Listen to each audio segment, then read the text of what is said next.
وما خلقت الجن والإنس إلا ليعبدون ও বান্দা আমি আল্লাহ রাব্বুল আলামিন মানুষ এবং জিনকে সৃষ্টি করেছি কেবলমাত্র শুধুমাত্র আমি আল্লাহ রাব্বুল আলামিন গোলামি করার জন্য। কন্যা সুবহানাল্লাহ। মানুষকে সৃষ্টি করেছি আমি আল্লাহর কুদরতি পাই সিজদা করবে, আমি আল্লাহকে রুকু করবে, আমি আল্লাহর ডাকে সাড়া দিবে, আমার নবীর আদর্শ গ্রহণ করবে। এই জন্য আমি আল্লাহ রাব্বুল আলামিন মানুষ এবং জিনকে সৃষ্টি করেছি আমার গোলামি করার জন্য। কন্যা সুবহানাল্লাহ। বান্দা গোলামি করবে একমাত্র কার?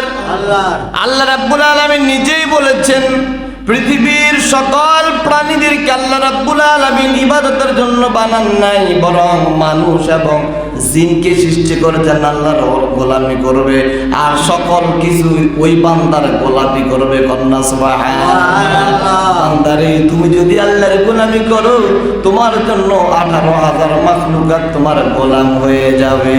সুবহানাল্লাহ। এখন আমরা কি করি?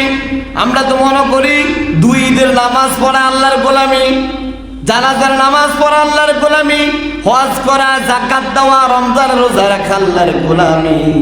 কিন্তু আল্লাহ রাব্বুল আলামিন বলেন না, দুই ঈদের নামাজ নয়, জানাজার নামাজ নয়, রমজানের রোজা নয়, যাকাত নয়, আমি আল্লাহ রাব্বুল আলামিন বিধি বিধান মানার নামই হলো ইবাদত। কন্যা সুবহানাল্লাহ।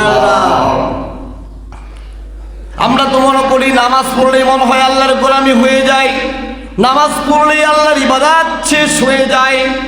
নামাজ আমরা রোজা রাখলেই মনে করি আল্লাহর ইবাদত হয়ে গেল, কিন্তু আল্লাহ রাব্বুল আলামিন বলেন আরে বান্দা আমার আদেশ নির্দেশ যা কিছু আছে বান্দা সব কিছু মেনে নেওয়ার নামই হলো ইবাদত। কন্যা সুবহানাল্লাহ।